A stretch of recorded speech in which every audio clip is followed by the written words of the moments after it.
അസ്സലാമു അലൈക്കും വറഹ്മത്തുള്ളാഹി തആല വബറകാതുഹു. സർവാദനീയരായ ഉസ്താദുമാരെ, എൻ്റെ പ്രിയ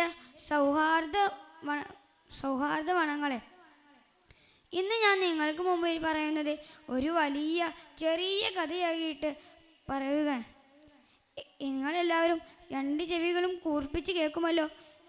എന്ന കഥ തുടങ്ങാം. എൻ്റെ കഥയുടെ പേര് യൂസുഫ് നബി അലൈഹിസ്സലാം പരീക്ഷണങ്ങളിലൂടെ വിജയത്തിലേക്ക്. യൂസുഫ് നബി അലൈഹിസ്സലാം പ്രവാചകൻ യാക്കൂബ് നബി അലൈഹിസ്സലാമിൻ്റെ പ്രിയപ്പെട്ട പുത്രനായിരുന്നു.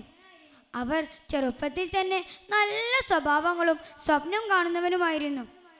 ഒരു ദിവസം യൂസുഫ് നബി അലൈഹിസ്സലാം പിതാവിനോട് പറഞ്ഞു, ഉപ്പ, ഞാൻ സ്വപ്നത്തിൽ 11 നക്ഷത്രങ്ങളെയും സൂര്യനെയും ചന്ദ്രനെയും കണ്ടു.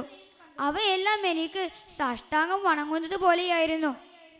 യാക്കൂബ് നബി അലൈഹിസ്സലാം ഇത് കേട്ട് പറഞ്ഞു, മോനെ, നിന്റെ ഈ സ്വപ്നം നീ സഹോദരന്മാർ ആരോട് പറയരുത്. അവർ അതിനാൽ അസൂയപ്പെടും. പക്ഷേ സഹോദരന്മാർ ഇതിനകം തന്നെ യൂസുഫ് നബിയോടുള്ള പിതാവിൻ്റെ സ്നേഹത്തെക്കുറിച്ച് അസൂയ കൊണ്ട് നിറഞ്ഞിരുന്നു. പിന്നീട് ഒരു ദിവസം അവർ ഒരു കളിക്കുന്ന പേരിൽ യൂസുഫ് നബി അലൈഹി സ്വലാമിനെ കൂട്ടി മരുഭൂമിയിലേക്ക് പോയി.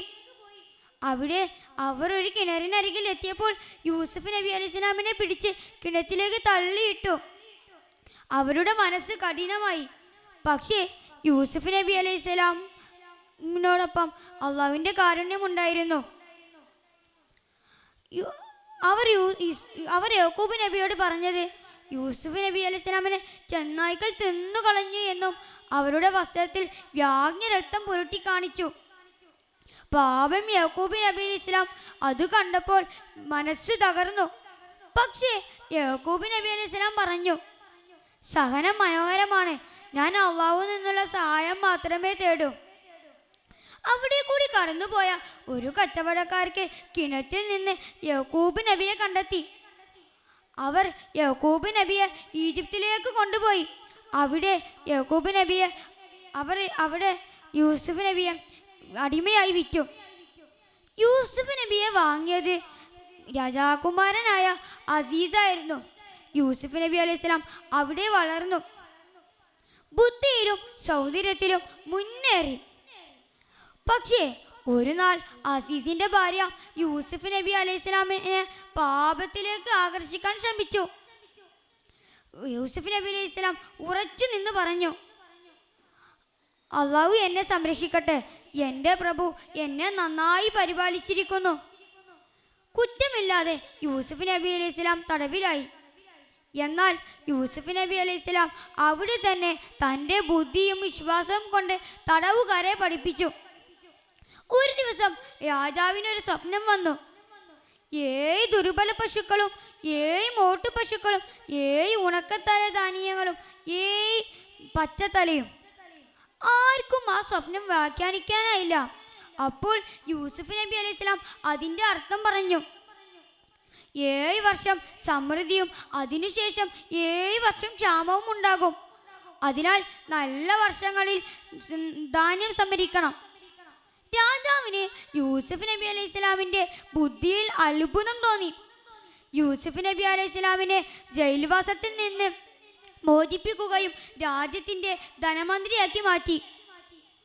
വർഷങ്ങൾക്ക് ശേഷം ക്ഷാമം വന്നപ്പോൾ യൂസുഫ് നബി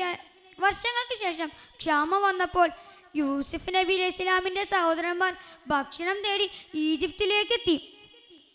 അവർ യൂസുഫ് നബി അലൈഹി സ്വലാമിനെ തിരിച്ചറിയാതെ യൂസുഫ് നബി അലൈഹി സ്വലാമിൻ്റെ മുമ്പിൽ വന്നു നിന്നു. പക്ഷേ യൂസുഫ് നബി അലൈഹി സ്വലാമിനെ അവരെ തിരിച്ചറിഞ്ഞു. യൂസുഫ് നബി അലൈഹി സ്വലാമിൻ്റെ മനസ്സിൽ ദേഷ്യമൊന്നുമില്ലായിരുന്നു. അവസാനം യൂസുഫ് നബി അലൈഹി സ്വലാം തൻ്റെ വ്യക്തിത്വം വെളിപ്പെടുത്തി പറഞ്ഞു, ഞാനാണ് നിങ്ങളുടെ സഹോദരൻ യൂസുഫ്. നിങ്ങൾ എനിക്ക് ദോഷം ചെയ്തെങ്കിലും അള്ളാഹു എനിക്ക് നന്മയാക്കി മാറ്റി. യൂസുഫ് നബി അലൈഹി സ്വലാം അവരെ ക്ഷണിച്ചു. യൂസുഫ് നബി അലൈഹി സ്വലാമിൻ്റെ പിതാവിനെയും കുടുംബത്തിനെയും ഈജിപ്തിലേക്ക് കൊണ്ടുവന്നു. യൂസുഫ് നബി അലൈഹി സ്വലാം ബാല്യകാലത്ത് കണ്ട സ്വപ്നം യാഥാർത്ഥ്യമായി. 11 സഹോദരന്മാരും മാതാപിതാക്കളും യൂസുഫ് നബിയുടെ മുന്നിൽ നയിച്ചു. ഇത്രയും പറഞ്ഞുകൊണ്ട് എൻ്റെ ഈ കൊച്ചു കഥ ഞാൻ നിർത്തുകയാണ്. അസ്സലാമു അലൈക്കും.